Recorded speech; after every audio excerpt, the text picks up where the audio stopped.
Bonjour à tous et bienvenue sur ce nouvel épisode de podcast Tricot.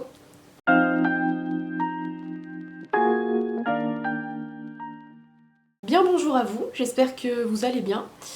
Moi ça va, ça fait 3 fois que je tourne cet épisode parce que je dois faire face aux éléments. Nous sommes au mois de mars et qui dit mois de mars dit printemps, qui dit printemps dit giboulée, qui dit giboulée dit pluie, qui dit pluie dit aussi soleil. Et qui dit soleil dit variation de lumière, etc. Donc depuis tout à l'heure, je passe mon temps à pète et répète. Soit on me voit, soit on me voit plus. Soit il fait jour, soit il fait nuit. Donc voilà. Bref, j'espère que celle-ci sera la bonne. Et je pense qu'elle sera la bonne. C'est juste que voilà, il faut que j'arrête d'être trop perfectionniste peut-être. Mais bon bref, un vaste sujet. Merci d'être là, merci de revenir en tout cas sur cette chaîne. Et merci de l'accueil que vous avez fait à mon tout premier épisode, puisque vous êtes arrivés en nombre suite à cette première vidéo, donc merci beaucoup. Vous êtes plus de 600 à vous être abonnés devers moi. C'est incroyable. Jamais je n'aurais pensé attirer autant de tricoteuses sur ce premier épisode ou même sur cette chaîne tout court. Donc merci beaucoup. Merci pour aussi tous les commentaires que vous avez laissés. Pardon. Vous avez été nombreuses à me laisser un petit mot. C'était hyper bienveillant. Il y avait des conseils, des encouragements, des partages de patrons, etc. Partages qui m'ont fait augmenter ma librairie Ravelry de manière considérable. Mais ça, on aime quand on tricote. Donc merci pour tout. Voilà, je suis vraiment contente de voir le panel de tricoteuses que cette première vidéo a pu attirer. Effectivement, on a eu par exemple la jeune tricoteuse qui a fait son premier novice sweater, celle qui a fait sa première écharpe, mais aussi la tricoteuse expérimentée qui m'a donné des conseils pour mes futurs projets, notamment projets enfants, puisque voilà, j'ai un petit neveu et j'aime lui faire des petites choses. Donc voilà, merci pour tout. Je souhaiterais aussi remercier toutes les personnes qui m'ont parlé des tricotés auxquels elles participent, puisque nous sommes plusieurs du Grand Est à nous être retrouvés ici sur YouTube. Et 3 ou 4 d'entre vous m'ont parlé des tricotés auxquels elles vont une fois par mois. Donc voilà, je n'ai pas encore trop eu le temps de me renseigner en détail sur le lieu, etc. ou à contacter les personnes qui les organisent. Mais je vais essayer de faire ça dans les prochains jours pour que l'on puisse, avec certaines, se rencontrer et discuter ensemble dans la vraie vie de nos projets autour d'un thé, d'un café ou que sais-je. Voilà. Je souhaiterais, avant de commencer, faire un petit clin d'œil à Fanny. Donc Fanny, si tu passes par là, hello hello. Fanny est une ancienne camarade d'université qui, par le hasard d'internet et les joies du tricot, est tombée sur ma première vidéo et a pris le temps de m'écrire un petit mot. Donc voilà, c'était quelque chose d'assez rigolo et donc je voulais le souligner et donc lui faire un petit clin d'œil ici. Donc merci beaucoup, merci à toutes pour l'accueil que vous m'avez fait. Et donc nous sommes partis pour les suites de mes aventures tricot. Voilà. Et dans ces aventures tricot, je souhaite vous parler de mon projet terminé qui est l'encours que je vous ai présenté dans mon précédent épisode. Et il s'agit du pull Autumn in the Air de chez Drops, que j'ai tricoté en coton mérino de chez Drops également. Donc ce bleu marine-ci, qui, si vous avez tout suivi, m'avait causé de nombreux déboires. Voilà, j'ai détricoté, retricoté, tout ça, ce fil. Et cette fois, je peux le dire haut et fort, j'ai vaincu le coton mérino de chez Drops. Alléluia. Puisque j'ai enfin un pull. J'ai enfin réussi à faire quelque chose avec cette laine qui m'aura vraiment enquiquiné. Voilà. Et donc ce pull Autumn in the Air est très facile à tricoter, il a un patron qui est accessible aux débutantes, ce qui est assez rare je trouve chez Drops. Alors peut-être que je ne suis pas assez expérimentée dans le tricot, mais j'ai souvent du mal avec leurs patrons et leurs explications. Mais là, super facile, super facile. Nous sommes sur un pull réversible, donc pas de devant, pas de dos. Voilà, on peut mettre d'un côté ou de l'autre. Moi j'ai décidé de mettre un petit fil pour pouvoir identifier le dos. Et c'est un pull qu'on commence par le col, qu'on finit ensuite par le bas du corps et par les manches. Vraiment très simple, pull raglan. Le seul... le vrai détail de ce pull, c'est ces torsades que l'on vient faire le long du raglan et qui prennent une forme de losange et qu'on vient ensuite tricoter tout le long du corps. Voilà. Donc j'aime beaucoup le rendu de ce pull. Il est très facile comme je vous l'ai dit puisque la grille de jacquard et de torsade est extrêmement simple. C'est un jeu de mailles endroit et de mailles envers qui permettent de faire un motif en relief. Donc elle se retient très facilement. Voilà, moi j'avais juste l'habitude de revérifier à chaque début de rang pour être sûre de savoir où j'en étais, pour être sûre de ne pas faire d'erreur. Mais est-ce que je n'ai pas fait d'erreur? Évidemment que non. Au tout début d'ailleurs, et je m'en suis rendu compte quand j'avais un peu avancé, dans mon premier losange, voilà, je sais pas si vous verrez, mais j'ai fait un morceau de torsade qui ne va pas, enfin bref, qui n'a pas lieu d'être ici. Mais je n'avais pas du tout envie de démonter, enfin j'avais déjà fait 2 losanges je crois, et bref, donc je me suis dit c'est pas grave, c'est un tricot maison, et c'est aussi ça qui fait le charme de ce tricot maison, c'est que eh bien, on a le droit de faire des erreurs, et voilà, et c'est pas grave, ça donne un peu une histoire à ce pull. Donc ce pull, je l'ai tricoté donc avec cette laine, avec des aiguilles 3,5 pour les côtes et 4 pour le corps. Donc ça va assez vite à tricoter, d'autant que cette laine est un peu épaisse, enfin elle est assez ronde, donc ça monte très vite.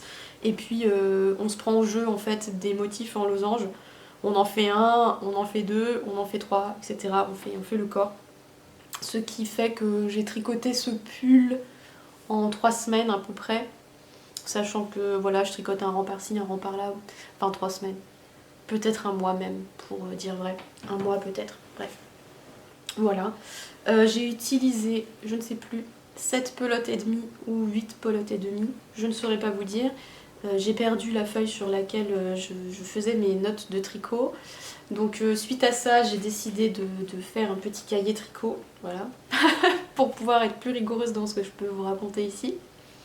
Je peux dire, oui, j'ai pas modifié le patron, enfin si, j'ai fait une petite modification au niveau des manches, dans le sens où je ne les ai pas fait aussi longues que ce que préconisait Drops. J'ai fait des manches 3/4 parce que je voyais très bien ce pull porté avec une chemise et notamment les poignées de chemise retroussées sur la manche. Je vais vous mettre une photo pour que vous compreniez ce que je voulais faire. Et ça marche très bien. Voilà, je suis trop contente parce que ça répond un peu à l'imaginaire que j'avais autour de ce pull. Je voulais un côté un peu uniforme à l'anglaise, vous voyez. Je sais pas, je vois un peu les choses comme ça, mais voilà, j'avais vraiment envie de cette idée-là, un petit uniforme, mais en même temps un peu, comment dire, détendu, quoi. Voilà, un peu détente, décontractée et habillée. Voilà, c'est ça que je voulais de ce pull qui est finalement très facile, enfin très sobre dans sa structure et dans sa construction. Et c'est parfaitement ce que je voulais. Donc, c'est super. Donc, que dire, les débutantes qui souhaitent se lancer, allez-y. Pas de difficulté, vraiment pas du tout. Les torsades, c'est hyper facile. Franchement, là, on a l'impression que c'est un truc hyper ardos, mais pas du tout. C'est simplement lever des mailles sur une aiguille, une troisième aiguille, et ensuite venir les tordre pour donner le sens que l'on veut à sa torsade. Donc c'est très simple. Moi, je n'avais pas d'aiguille auxiliaire pour faire les torsades, pas un problème. J'ai tout travaillé avec une aiguille double pointe, et même si vous n'avez pas d'aiguille double pointe, une aiguille simple, ça marchera parfaitement. Voilà, donc moi j'ai des aiguilles amovibles, donc je pense que si vous prenez votre aiguille amovible, ou pas amovible d'ailleurs, ça marchera tout à fait. Donc n'hésitez pas à vous lancer, c'est super facile, le fit il est très bien, super. Voilà. Le truc avec ce fil, voilà, pardon, je me mélange. Non, ce que je voulais dire, c'est que ce fil est à la base un fil donc coton mérino et il n'est pas préconisé avec ce patron. C'est d'ailleurs là-dessus que je voulais revenir, puisque j'ai dit une boulette dans mon précédent épisode. Je vous disais, pour en finir avec cette laine, je veux prendre un patron qui la préconise, alors qu'en fait pas du tout. Le patron de base préconise ce pull avec de la laine Charisma, de chez Drops donc, mais celui-ci, vous comprenez que c'est pas du Charisma quoi. Simplement, quand j'ai fait mes recherches, j'ai compris après, j'avais cherché le fil par catégorie, c'est-à-dire que le fil de le Charisma est un fil de catégorie B, tout comme le coton mérino de chez Drops. Donc ça marche complètement. Voilà, si vous voulez le faire avec autre chose que de la Charisma et donc avoir un pull un peu plus léger pour le printemps ou pour la demi-saison, allez-y avec cette laine, ça marche très bien. La définition du point est plutôt bonne, enfin voilà. Le rendu du tricot est souple et voilà, c'est assez extensible aussi. Je pense que c'est lié au mérino, ce qui donne un côté un peu dodu, un peu doudou, un peu voilà, confort quoi. Donc allez-y les yeux fermés pour ce pull si vous voulez vous lancer dans un petit projet simple mais un peu twisté. Voilà. Voilà pour mon projet terminé. Maintenant, je vais vous parler de mon encours qui initialement devait être un projet terminé, puisqu'il s'agit de la paire de chaussettes que je devais faire pour l'anniversaire de mon compagnon et dont je vous avais parlé précédemment. Je n'ai pas eu le temps de les faire dans les temps, parce que l'idée c'était de faire ces chaussettes pour les vacances. Les vacances sont arrivées, j'ai été un peu débordée par la vie. Et je n'ai pas eu le temps de me mettre sur ce nouveau projet de chaussettes.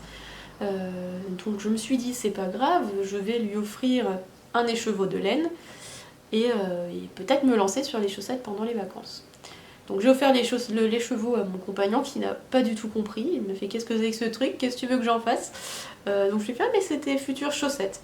D'accord, super. Bon, la couleur est belle mais je ne comprends pas bien. Bref. Bon. On a eu une petite discussion, c'était assez rigolo. Suite à ça, je me suis lancée, j'ai commencé par la pointe, puisque moi c'est la technique que je préfère, donc je fais des chaussettes ici à la vanille.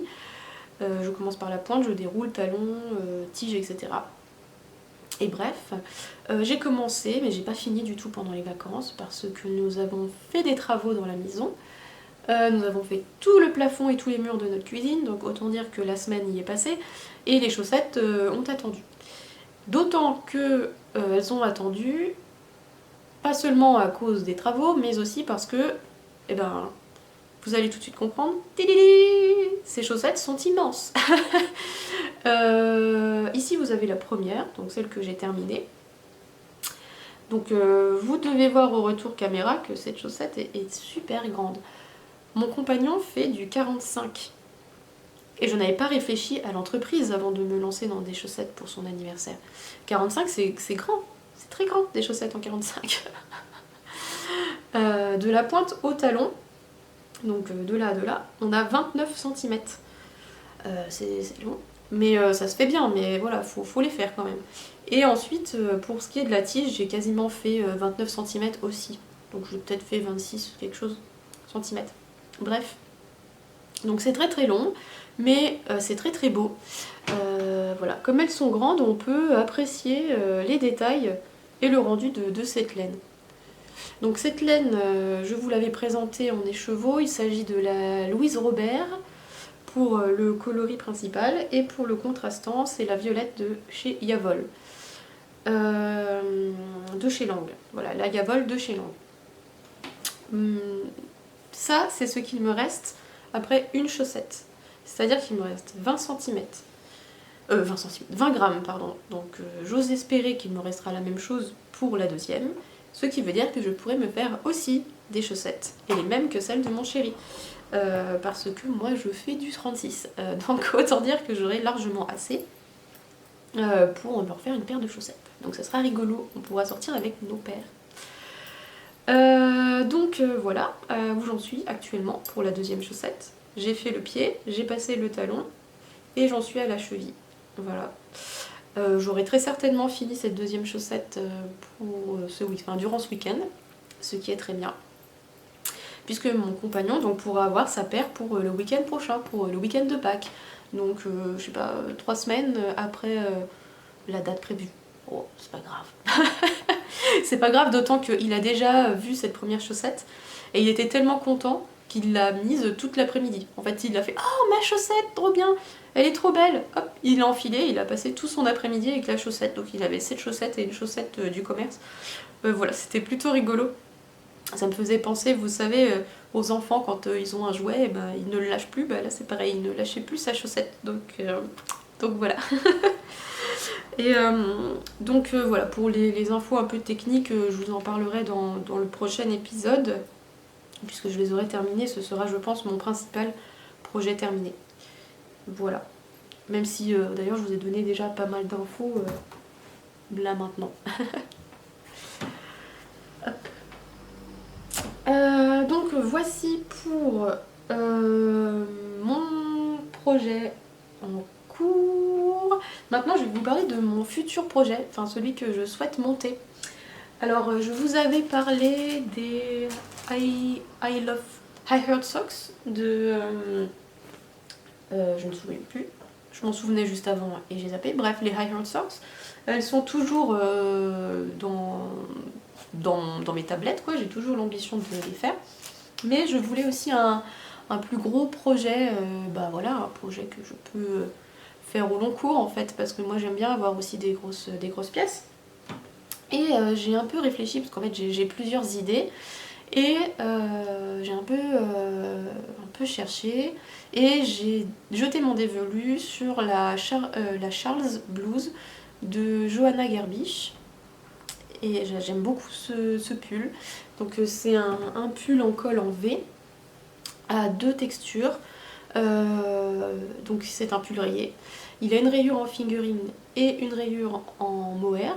Chaque fil tricoté en simple. Et je me dis que pour le printemps, ce sera un beau projet. Donc voilà, je vais me lancer dans ce pull. Une fois mon dévolu jeté sur ce patron, il a fallu trouver la couleur dans laquelle j'allais le faire. Et ça, je crois que ça a été l'étape la plus longue. J'ai cherché sur à peu près tous les sites de laine, revendeurs de laine possibles. J'arrivais pas à me décider. J'avais vu des coloris chez Fonty, etc. Mais je trouvais pas le fingering qui allait avec le mohair, la taille l'épaisseur de fil, etc. qui pouvait s'associer. Enfin bref. Puis j'avais peur de mélanger des marques aussi et ne pas avoir en fait la même teinte. Donc j'ai eu beaucoup de peine à trouver la teinte que je voulais. J'ai vu aussi des youtubeuses qui faisaient cette blouse, ce pull, avec des couleurs printanières, et c'est vraiment dans cet esprit que je voulais me lancer. J'ai vu notamment Anaïs de All Things Anaïs, qui elle le tricote dans un lilas. Et j'ai également vu Imelda de la chaîne Méthylène, qui elle le tricote, ou plutôt l'a tricoté dans un jaune, un joli jaune. Donc ces teintes là sont vraiment très jolies, mais moi je ne me voyais pas tricoter un pull dans ces coloris là. Donc je les trouve très très beaux, mais ce n'est pas des teintes que je porterai moi. Enfin en tout cas dans lesquelles je me projette dans l'absolu. Ça ne veut pas dire que je le ferai jamais, mais en tout cas ce n'est pas les couleurs que je voulais tricoter là maintenant. Donc j'ai continué à faire mes pérégrinations, et je suis tombée sur le dernier podcast tricot de Marie-Christine Lévesque, dans lequel elle nous présente un cardigan qu'elle va sortir. Et là, ça a été la révélation. Elle l'a tricoté dans une laine de chez Sadness Guard, pardon, couleur Poppy. Et là je me suis dit, c'est cette couleur qu'il me faut, c'est cette couleur qui représente mon printemps. Mon printemps 2024 sera cette couleur-ci, et ce sera un rouge coquelicot, que voici, et qui est mais juste trop beau, trop beau.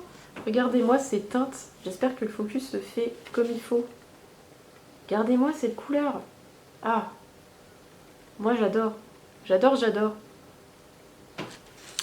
Donc il s'agit de la couleur Poppy, la 4008, et j'ai pris des pelotes de Tinpergint pour le fingering, et des pelotes de Tin Silk Mohair pour le mohair. Donc elles sont un peu rêches comme ça au toucher, on verra bien après au tricot, etc. Je ne connais pas cette marque, je voulais juste tricoter autre chose que de la drops parce que j'en ai tricoté pas mal et maintenant que je suis un peu à l'aise j'avais envie de changer. Et de toute façon chez drops je trouvais pas la couleur que je voulais. Mais là c'est juste trop beau. Je sais déjà avec quoi je vais le porter, comment le porter, etc. Donc je me projette trop dans ce pull et je pense que ça risque d'être un peu addictif comme on change à chaque fois d'épaisseur de fil pour les rayures. Ça risque d'être assez motivant à tricoter, donc j'espère l'avoir pour le printemps, mais à mon avis c'est un peu ambitieux vu mon rythme de tricot. Je suis un peu team escargot comme je vous l'avais déjà dit, mais j'aimerais bien l'avancer et le faire un peu vite. J'ai pas précisé, mais j'ai commandé cette laine chez Madeleine, qui est une revendeuse de laine qui est dans les Vosges, et qui avait attendez, est-ce que ça veut pas, qui m'avait fait un petit, ça ne veut pas focus, bref, qui donc avait fait un petit colis vraiment trop mignon. La laine était superbement emballée et il y avait aussi ce petit mot, donc merci Caroline Doux Tricot, je trouve ça tellement chou et tellement mignon. Et dans ce petit papier craft se cache un sachet de thé, donc j'ai hâte de le goûter. Voilà, pour mon prochain, enfin peut-être que je vais le boire en commençant ma blouse Charles, ça serait vraiment cool. Et donc Madeleine, c'est une revendeuse, je vous disais, des Vosges, et j'ai vu ça mais après, en fait, une fois que j'avais passé ma commande, ce qui est bête parce que en fait c'est à 1 heure de chez moi, donc j'aurais pu aller faire une petite expédition dans les Vosges pour acheter la laine, mais je le saurai pour l'avenir, d'autant qu'elle a plusieurs marques chouettes que j'aimerais aussi tester. Donc voilà. Et dans les marques que je voulais tester, il y a la Shrepios, donc j'en ai profité pour la commander en même temps. Voilà. Enfin commander cette pelote, et en fait j'ai pas résisté à l'acheter, tout simplement parce que cette teinte là c'est la Museum Square, et je ne vous l'ai pas dit mais moi je travaille dans les musées, et je me suis dit que faire des chaussettes avec une teinte qui s'appelle Museum Square, ça ne pouvait être que stylé. Voilà. Donc je pourrais aller voir mes collègues et leur dire regarde mes belles chaussettes, c'est couleur muséum. Comprendront rien de ce que je leur raconte, mais bref, donc voilà, trop contente. En plus pareil, c'est une teinte super printanière, enfin j'aime beaucoup l'association du rose et du bleu, donc je me dis que ça pourra faire des chaussettes rayées trop mignonnes. Voilà. Voilà un peu ce que je voulais vous dire sur les projets que je vais faire là tout de suite. J'ai aussi pas mal d'idées projets mais accessoires cette fois-ci. Ce qui est assez étonnant pour moi parce que moi j'aime bien tricoter des vêtements, et donc des accessoires c'est pas forcément ce que je fais le plus. Enfin, même si dernièrement je vous ai présenté des mitaines, mais c'est la première fois que je tricotais un accessoire de ce type. Donc voilà. Et là j'ai plusieurs idées, j'ai des trucs en tête là qui me donnent trop envie. Donc je me demandais si je n'allais pas faire une vidéo spéciale pour vous présenter les patrons qui me plaisent en termes d'accessoires. Donc si ça vous intéresse, dites-moi. Comme ça je pourrais faire une petite vidéo intermédiaire entre ce podcast et le prochain. Donc ce sera l'occasion aussi de revenir parler laine projet. Et si d'aventure un de ces patrons vous intéresse, on pourrait peut-être faire un petit call ensemble. Voilà, ce serait rigolo de se lancer dans une aventure comme ça. Et ça serait aussi l'occasion de partager autrement autour de la laine. Donc dites-moi tout ça en commentaire, je serai ravie d'en parler aussi. Comme ça, ce sera voilà, un petit complément en termes de vidéo. Voilà. Et autre chose dont je voulais vous parler, dernièrement j'ai regardé un documentaire sur Arte. Donc moi je fais partie de ces gens qui aiment regarder Arte. Et mon trip, c'est tous les dimanches matins, je prends 1 heure avec mon café, mon tricot et je regarde un documentaire Arte. Mais un documentaire sur tout et n'importe quoi, hein. Voilà, la nature, les oiseaux, le voyage, enfin c'est principalement ce que j'aime le dimanche matin, ça me fait déconnecter, c'est mon petit moment. Enfin bref, vous savez tout. Et je suis tombée sur un documentaire qui s'appelait Islande, le tricot, une affaire d'homme, il me semble. Je crois, je vous mettrai toutes les infos ici, en barre d'infos, et peut-être le visuel aussi de ce documentaire. Vous pouvez le retrouver sur Arte Replay et sur la chaîne YouTube Arte. Et c'est un petit documentaire d'une 50aine de minutes qui vous fait voyager à travers l'Islande. Et ce voyage, vous le passez en compagnie d'un homme qui s'appelle... Comment il s'appelle? Pétour, je crois. Et Pétour, donc c'est un tricoteur islandais qui tricote partout depuis plusieurs années. Donc il tricote à l'arrêt de bus, dans les parcs, au café avec ses amis, tricoteur et tricoteuse, voilà. Et j'ai trouvé ça hyper inspirant, à tel point que j'ai enfin osé faire mon premier tricot bus, voilà. Donc ce qui m'a permis aussi d'avancer sur ma première chaussette. Et bref, et avec Pétour, on part donc en voyage et on va à la rencontre de producteurs de laine, de teinturiers islandais. Et on va aussi découvrir les différents types de lopi, donc les différentes laines islandaises. Donc il y en a plusieurs, il y a la pleutlopi, le nom ne me revient pas, bref, je suis très mauvaise là pour parler de ce documentaire, mais bref. Donc on part à la rencontre de tous ces producteurs de laine. Et au-delà des petits producteurs de laine, on va aussi parler de l'économie plus globalement, enfin plus globale de la laine. De l'industrialisation voilà, de la laine en Islande, de son côté positif mais aussi de ses travers. Et ça c'est vraiment quelque chose d'intéressant puisque on connaît l'Islande pour ses laines et là on voit vraiment voilà, tout le positif et tout le négatif que ça peut avoir. Et au-delà de voyager avec Pétour, on voit que la laine est une vraie institution. On apprend à tricoter dès le plus jeune âge et tout au long de sa vie en fait en Islande, on apprend à tricoter donc à l'école et après soit on poursuit, soit on poursuit pas. Et on part aussi donc à la rencontre d'une coopérative de laine qui elle milite pour la production islandaise des pulls et de la laine, etc. Et à un moment, on va à la rencontre d'une petite mamie, alors que j'ai trouvé mais plus qu'inspirante. En fait, c'est une petite dame qui tricote sur sa retraite. Et grâce à cette coopérative, elle a un complément de revenus. Et elle nous dit qu'elle tricote plus de 120 pulls par an. 120 pulls par an. Incroyable. Moi, si j'arrive à en faire 3 des pulls, c'est le bout du monde, c'est exceptionnel. Donc là, 120 pulls, j'ai trouvé ça mais hyper inspirant. Donc voilà, vraiment, je vous conseille ce documentaire. Si, comme moi, vous voulez découvrir un peu plus sur la laine islandaise ou pas que, voilà, c'est très intéressant. Le seul défaut, c'est que même si on voit les points positifs et les travers de cette industrialisation, c'est que maintenant j'ai envie d'essayer cette laine islandaise. Donc ce sera très certainement un projet de mon année, peut-être pour la fin d'année. Mais je vais quand même réfléchir sur la laine que je vais choisir si je me lance dans l'expérience de la laine islandaise. Donc voilà, dites-moi d'ailleurs si vous en avez déjà tricoté. Parce qu'on connaît, c'est quoi? C'est la laine, la pleutlopi là qu'on voit partout, c'est comment il s'appelle? X-Tex je crois. Enfin voilà, ils en parlent dans ce documentaire d'ailleurs. Mais voilà, bon, c'est juste le côté le travers de l'épisode finalement, du documentaire. C'est que quand on est tricoteuse, on est aussi curieuse des matériaux que l'on tricote, et là, voilà. Ma caméra a arrêté d'enregistrer. Je pense que c'est un message pour que je m'arrête de parler.